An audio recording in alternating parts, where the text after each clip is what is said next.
শেখ হাসিনার সাবেক স্বরাষ্ট্রমন্ত্রী আসাদুজ্জামান খান কামাল ও সাবেক আইজিপি চৌধুরী আবদুল্লাহ আল মামুনের বিরুদ্ধে জুলাই গণহত্যার মামলার তদন্ত প্রতিবেদন ট্রাইব্যুনালে জমা দেওয়া হয়েছে।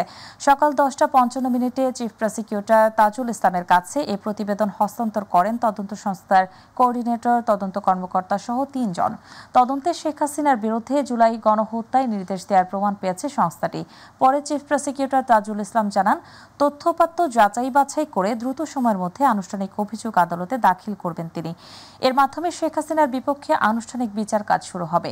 তিনি আরো বলেন, সংজ্ঞা অনুযায়ী আগস্টের হত্যাকাণ্ড গণহত্যা নয়, মানবতা বিরোধী হত্যাকাণ্ড হিসেবে বিবেচিত হবে।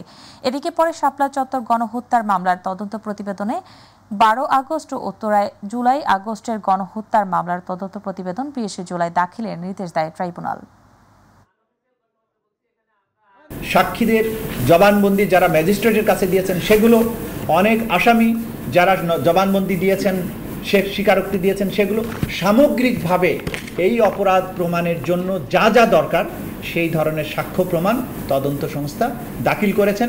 আমরা আশা করছি স্বল্প সময়ের মধ্যেই আমাদের আন্তর্জাতিক মান বজায় রেখে এবং বিচারে যাতে কোনো ত্রুটি না থাকে সেই বিষয়গুলোকে সামনে রেখে এই বিষয়গুলো বিশ্লেষণপূর্বক আমরা ফর্মাল চার্জ তৈরি করে আদালতে দাখিল করব এবং তারপরেই আনুষ্ঠানিক বিচার শুরু হবে।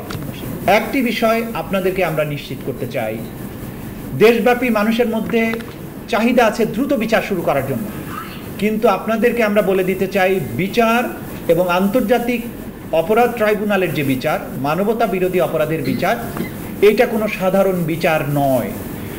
রাজপথের চাপের প্রেক্ষিতে কোনো বিচার করা সম্ভব হবে না এবং সেটা কিন্তু করতে গেলে বিচার সঠিকভাবে কখনোই করা সম্ভব হবে না। মানবাধিকার লঙ্ঘন ও ভোটাধিকার কেড়ে নেওয়ার দায়ে সবার সঙ্গে পরামর্শ করে আওয়ামী লীগের কার্যক্রম নিষিদ্ধ করা হয়েছে বলে জানিয়েছেন প্রধান উপদেষ্টা প্রেস সচিব শফিকুল আলম। দুপুরে ডিআরইউতে মিট দ্য প্রেস অনুষ্ঠানে তিনি বলেন, আওয়ামী লীগকে নিষিদ্ধের সিদ্ধান্তে পুরো দেশ সমর্থন দিয়েছে, বাংলাদেশের মানুষ স্বস্তির নিঃশ্বাস ফেলেছে। এ সময় এক প্রশ্নের জবাবে তিনি বলেন, বাংলাদেশি চ্যানেল ভারতে বন্ধ করা ন্যাক্কারজনক।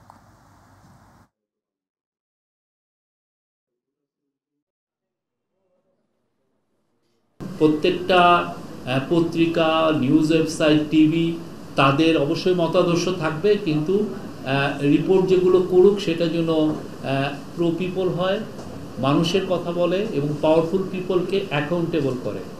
আপনার কাজটা কি? পাওয়ারফুল পিপলকে অ্যাকাউন্টেবল করা, মানুষকে সঠিক তথ্য দেওয়া, এইটা যেন হয়। কেউ যেন ডিসইনফরমেশন না ছড়ায় এবং চামচামি যেন না হয়। যারা বিএনপিকে সহ্য করতে পারে না তারাই আওয়ামী লীগের সাথে বিএনপিকে জড়িয়ে নানা অপপ্রচার চালাচ্ছে বলে মন্তব্য করেছেন বিএনপির স্থায়ী কমিটির সদস্য মির্জা আব্বাস। তিনি বলেন, প্রশাসনের ভেতরে এখনও আওয়ামী লীগের দোসররা লুকিয়ে আছে যারা নানা অপকর্ম চালিয়ে যাচ্ছে। দুপুরে জাতীয় প্রেস ক্লাবে এক অনুষ্ঠানে তিনি এসব কথা বলেন। জনগণের মতামত ছাড়া বাংলাদেশের অভ্যন্তরে কোনো করিডোর দেওয়ার সুযোগ নেই উল্লেখ করে তিনি বলেন, সরকারের কর্মকাণ্ডে তাদের নিরপেক্ষতা নিয়ে প্রশ্ন উঠছে। কোন করিডোর কিংবা প্যাসেজ দেওয়ার কোনো সুযোগ নাই জনগণের মতামত ছাড়া। জনগণের ভোটের মাধ্যমে নির্বাচিত সরকার সিদ্ধান্ত নেবে তারা কি করবে। আমাদের কোনো ভালো অভিজ্ঞতা আছে, বিশ্বের কোন দেশ এই করিডোর দিয়ে শান্তিতে নাই। আজকে গাজা শান্তিতে নাই, লিবিয়া শান্তিতে নাই, মিশর শান্তিতে নাই, আফগানিস্তান শান্তিতে নাই। আমার সেক্রেটারি সাহেব ফখরুল ইসলাম সাহেব বলেছেন, এই দেশকে আমরা গাজা বানাতে চাই না। রাষ্ট্রের স্বার্থ সংস্কারের ক্ষেত্রে হঠকারী সিদ্ধান্ত না নিয়ে ভেবেচিন্তে নেওয়া উচিত বলে মন্তব্য করেছেন বিএনপির সিনিয়র যুগ্ম মহাসচিব রুহুল কবির রিজভী আহমেদ। দুপুরে জাতীয় প্রেস ক্লাবে আন্তর্জাতিক নার্সেস দিবস উপলক্ষে আয়োজিত সভায় তিনি এই মন্তব্য করেন। রিজভী বলেন, লুটপাট করে যারা দেশকে ধ্বংসের দিকে নিয়ে গেছেন তাদের বিচার করা উচিত।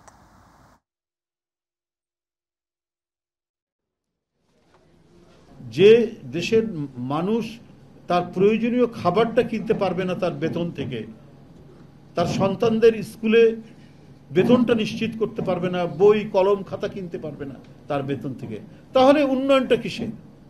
কয়েকটা মানুষ কোটি কোটি টাকা, শত শত কোটি টাকা উপার্জন করে বিদেশে পাচার করবে। এই তো বাংলাদেশ ব্যাংকের একটা প্রতিবেদন দেখলাম, শুধু ব্যাংক খাত থেকেই 5 লক্ষ কোটি টাকা পাচার করা হয়েছে, শুধু ব্যাংক খাত থেকেই।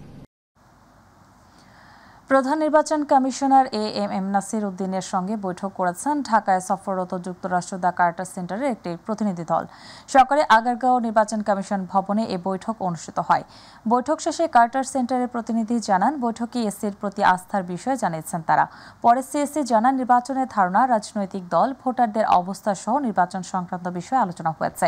নির্বাচনের প্রাথমিক বিষয়গুলো নিয়ে তারা জানতে চেয়েছেন। নির্বাচনী পর্যবেক্ষক হতে কার্টার সেন্টার আগ্রহী। বৈঠকে এসির পক্ষ থেকে স্বাগত জানানো হয়েছে। তিনি আরও জানান, আওয়ামী লীগের নিবন্ধের বিষয়ে প্রজ্ঞাপনের অপেক্ষা রয়েছে নির্বাচন কমিশন। সরকারের গ্যাজেটটা আমাদের কাছে আসলে আমরা তখন এটা বসে সিদ্ধান্ত নিব। এখন আমরা সিদ্ধান্ত নিতে পারি না, কারণ সরকার তো একটা, আপনাদের মুখে শুনছি, পত্রপত্রিকায় দেখছি, টেলিভিশনে দেখছি, কিন্তু ওইটা আর অফিসিয়াল ডকুমেন্টটা না পাওয়া পর্যন্ত আমরা এক্স্যাক্টলি কি হয়েছে এটা তো বলতে পারছি না। সংস্কারের মাধ্যমে জবাবদিহিমূলক রাষ্ট্র পুনর্গঠনে দলগুলোকে বড় ভূমিকা রাখার আহ্বান জানিয়েছেন ঐক্যমত্য কমিশনের সহসভাপতি আলী রিয়াজ। সকালে জাতীয় সংসদ ভবনের এলডি হলে গণতান্ত্রিক বাম ঐক্যের সাথে সংলাপ শুরুর আগে এক বক্তব্যে তিনি আহ্বান জানান। তিনি বলেন, 53 বছর ধরে গণতান্ত্রিক রাষ্ট্র তৈরিতে আকাঙ্ক্ষা ব্যর্থ হয়েছে বারবার। 24-এর গণ অভ্যুত্থানের পর সেই আকাঙ্ক্ষা বাস্তবায়নে সবাইকে সম্মিলিত প্রচেষ্টা চালাতে হবে। এ সময় গণতান্ত্রিক বাম ঐক্যের নেতারা বলেন, সংস্কারের পক্ষে আছে তাদের জোট, তবে সংস্কারে সমাজতন্ত্রের রূপরেখা থাকা উচিত উল্লেখ করে তিনি বলেন, দেশের খেটে খাওয়া মানুষের অধিকার আদায়ে সমাজতন্ত্রের বিকল্প নেই। শুধু আকাঙ্ক্ষার বিবেচনায় নয়, যারা প্রাণ দিয়েছেন তারা আমাদের কাছে এই দায়িত্ব অর্পণ করেছেন যেন আমরা তাদের এই প্রাণদানকে যথাযথভাবে মূল্যায়ন করতে পারি। আমরা যেন তাদের সেই অপূরিত স্বপ্নকে বাস্তবায়নের পথে ভূমিকা রাখতে পারি। রাজনৈতিক দল হিসেবে, জোট হিসেবে আপনারা সে ভূমিকা রাখছেন, নাগরিক সমাজ রাখছেন। সকলের সম্মিলিত প্রচেষ্টার মধ্য দিয়েই আমাদেরকে অগ্রসর হতে হবে। ফ্যাসিবাদ বিরোধী সংগ্রামে ফ্যাসিস্ট শাসকের পলায়ন প্রাথমিক বিজয়কে নিশ্চিত করেছে। একে অপরের ওপর দোষারোপ না করে সবাই মিলে স্বাস্থ্য খাতের উন্নতির সমস্যাগুলোর প্রতিকার করতে হবে বলে মন্তব্য করেছেন প্রধান উপদেষ্টা ডক্টর মোহাম্মদ ইউনূস। আগের আমলে সবকিছু ভুলে চিকিৎসকদের নিবেদিত প্রাণ হয়ে কাজ করার আহ্বান জানান তিনি। দুপুরে প্রধান উপদেষ্টার কার্যালয়ে শাপলা হলে প্রথমবারের মতো অনুষ্ঠিত সিভিল সার্জন সম্মেলনের উদ্বোধনকালে তিনি সব কথা বলেন। আতিকুর রহমান তিতাসের রিপোর্ট। দেশে প্রথমবারের মতো অনুষ্ঠিত হচ্ছে সিভিল সার্জন সম্মেলন। সম্মেলনে স্বাস্থ্য খাত সংস্কার উদ্যোগের অংশ হিসেবে জেলা পর্যায়ে শীর্ষ কর্মকর্তাদের কাছে চ্যালেঞ্জ ও করণীয় সম্পর্কে শুনতে চাইবেন নীতি নির্ধারকেরা এবং ডাক্তারের পাশাপাশি। প্রধান উপদেষ্টার কার্যালয়ে শাপলা হলে 2 দিনব্যাপী সম্মেলনের উদ্বোধন করেন প্রধান উপদেষ্টা ডক্টর মোহাম্মদ ইউনূস। এ সময় প্রধান অতিথির বক্তব্যে তিনি বলেন, স্বাস্থ্য খাতে কি কি গাফিলতি আর অভাব আছে তা খুঁজে বের করতে হবে। মানুষ হিসেবে আমাদের কোনো ঘাটতি আছে, তার সক্ষমতা হিসেবে তার ঘাটতি আছে, আমার মনে হয় না, কিন্তু সামষ্টিকভাবে আমরা ওই ঘাটতিটা পূরণ করতে পারছি না। দেশে মহাপরিবর্তন এসেছে উল্লেখ করে প্রধান উপদেষ্টা বলেন, বাংলাদেশের মানুষ এখন আর গুহাবন্দী নয়। দুর্নীতি কমানোর পাশাপাশি পুরনো অভ্যাসের সমাপ্তি টেনে নতুন মানসিকতায় নতুন বাংলাদেশ গড়ার প্রত্যয় ব্যক্ত করেন ডক্টর ইউনূস। এটা মহা পরিবর্তন দেশের মধ্যে এসেছে, আপনারা নিশ্চয়ই অনুভব করেন। সেটা এমন সব কাণ্ড হয়েছে দেশের ভেতরে যেটা 1000 বছরে আর হবে কিনা সন্দেহ। এই 1000 বছরের পরিবর্তন আমাদের হাত দিয়ে হচ্ছে। আমরা গুহা থেকে বের হয়ে এসেছি, সে গুহার মানসিকতা দিয়ে তো এই পৃথিবী চলবে না, গুহার থেকে বেরিয়ে আসতে হবে। একে অপরের উপর দোষারোপ না করে সবাই মিলে স্বাস্থ্য খাতের উন্নতি ও সমস্যাগুলোর প্রতিকার করারও আহ্বান জানান প্রধান উপদেষ্টা। স্বাস্থ্যসেবা যে স্বাস্থ্যহীন সেটা আমরা সবাই বুঝি, এবং একে অপরকে দোষ দিই, এর কারণে এটা হয় না, ওর কারণে এটা হয় না। দোষ দিলে তো স্বাস্থ্যহীনতা দূর হয়ে যাবে না। এটার প্রতিকার করতে হবে যাতে করে আমরা স্বাস্থ্যসেবা সঠিকভাবে করতে পারি।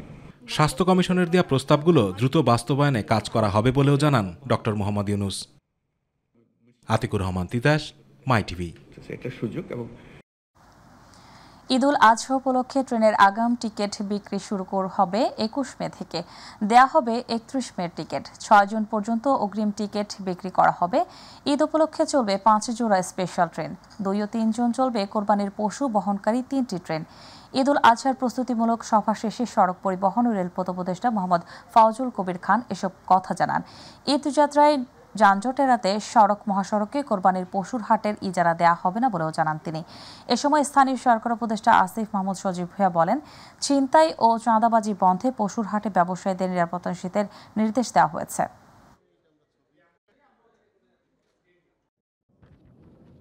44টা কোচ অতিরিক্ত যুক্ত হবে, 5 জনের স্পেশাল ট্রেন চলবে এবং শুধুমাত্র কোরবানির পশু পরিবহনের জন্য 3টা ক্যাটেল স্পেশাল ট্রেন চালু হবে এবং এই ভিজিলেন্স টিম এবং মোবাইল কোর্ট অব্যাহত থাকবে।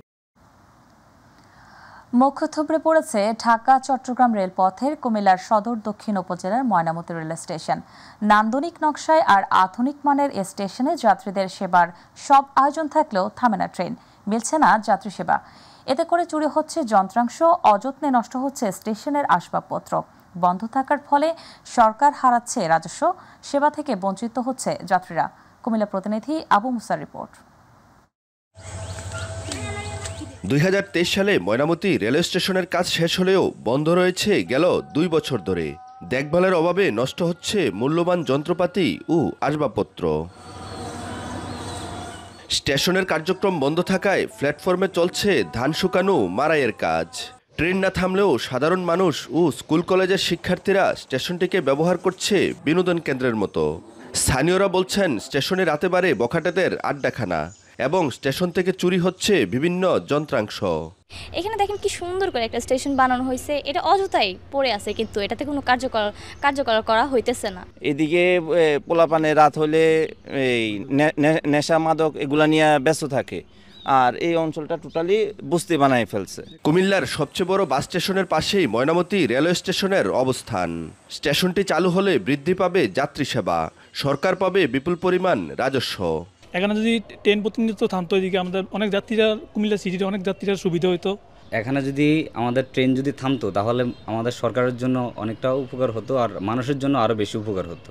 দায়িত্বরত কর্মকর্তা বলছেন, প্রয়োজনীয় জনবল সংকটে চালু হচ্ছে না স্টেশনটি, ফলে মিলছে না যাত্রী সেবা।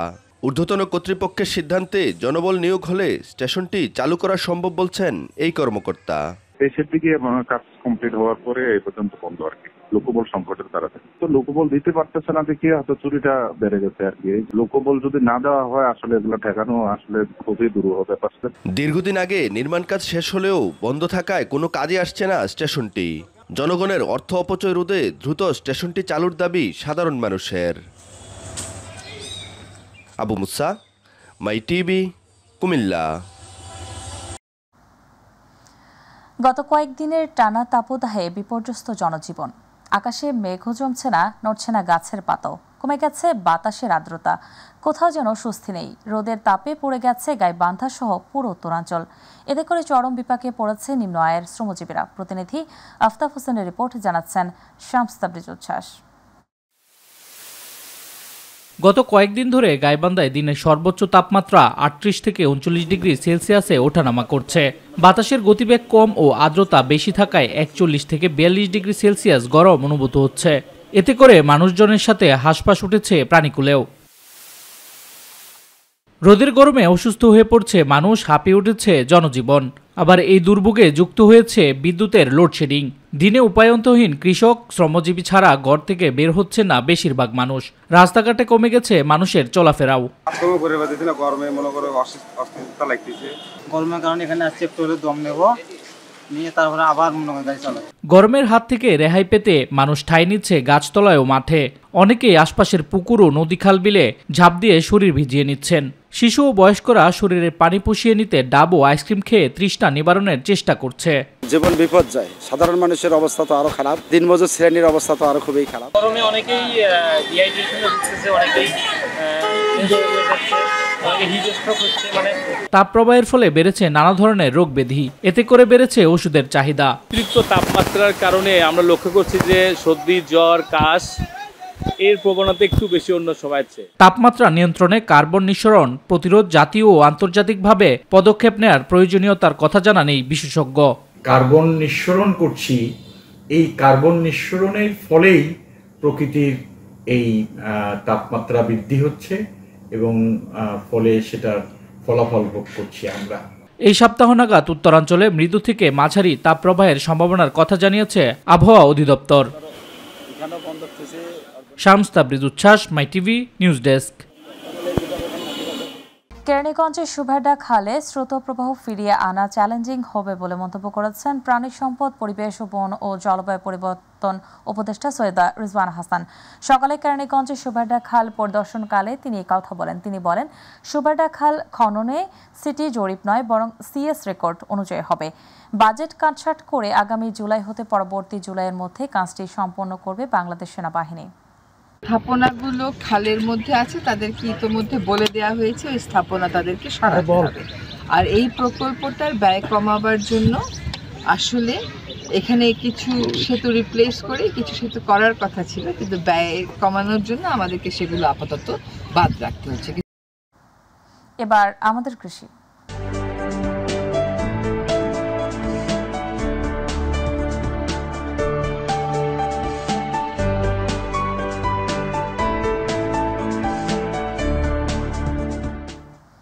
মাদারীপুরের কালকিনি ও ডাসার উপজেলার বিস্তীর্ণ ফসলের মাঠ জুড়ে এখন শোভা পাচ্ছে বড় সোনালী ধান। যতদূর চোখ যায় শুধু সোনালী ফসলের সমারোহ। মাঠে মাঠে কৃষকেরা ধান কাটতে ব্যস্ত সময় পার করছে। এবার বোরো ধানের ভালো ফলন হলেও ধান কাটার শ্রমিক সংকট ও ধানের ভালো দাম পাওয়ার চিন্তার ভাঁজ কৃষকের কপালে। প্রতিনিধি জিয়াউদ্দিন লিয়াকতের রিপোর্ট, জানাচ্ছেন আতিকুর রহমান তিতাস। দুচোখ মেলে তাকালে দিগন্ত জুড়ে সবুজের সমারোহে সোনালী ধানের শীষ দোল খাচ্ছে বাতাসে। ভালো ফলনের ভারে ধানের শীষ নুয়ে পড়েছে মাটির দিকে। ধান কাটা শুরু হয়, পাকা সোনালী ধানের আভার স্বপ্ন দেখছে কৃষক।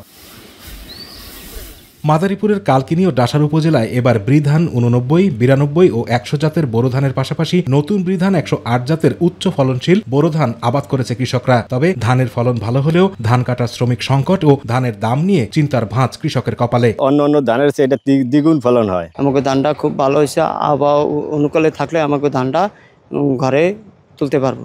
অনেকে পরিবারের সদস্যদের নিয়ে ধান কেটে ঘরে তুলতে ব্যস্ত সময় পার করছে। তবে ধান কাটার আধুনিক কম্বাইন হারভেস্টার মেশিন দিয়ে ধান কাটা ও ভালো দাম পাওয়ার দাবি কৃষকদের। ধান কাটার লোক পাইতেছি না, সাতক্ষীরার থেকে এমনকি ফরিদপুর থেকেও লোক আমরা আগে ধান কাটাইতাম। আমাদের ধান কাটার লোক না পাওয়ার কারণে আমরা খুব সংকটে আছি। তা আমাদের ধান কাটার মেশিন হইলে আমাদের সবচেয়ে ভালো হইতো। খরচ গেছে, খরচ হিসাবে বর্তমান বাজার ধানের দাম কম। আর কৃষি বিভাগ বলছে বৃধান 108 নতুন উচ্চ ফলনশীল বোরো জাতের চাষ ছড়িয়ে দিতে পারলে কৃষকরা লাভবানের পাশাপাশি দেশের খাদ্য নিরাপত্তা নিশ্চিত করা যাবে। এই ধান আমরা যদি সামনের বছর কৃষকের মাঝে ছড়াই দিতে পারি, তাহলে একদিকে কৃষি উৎপাদন বৃদ্ধি পাবে এবং আমাদের যে খাদ্য নিরাপত্তা এটা নিশ্চিত হবে। এবছর দুই উপজেলায় বোরো ধানের উৎপাদনের লক্ষ্যমাত্রা ধরা হয়েছে 55,990 মেট্রিক টন। আতিকুর রহমান তিতাস, মাই টিভি।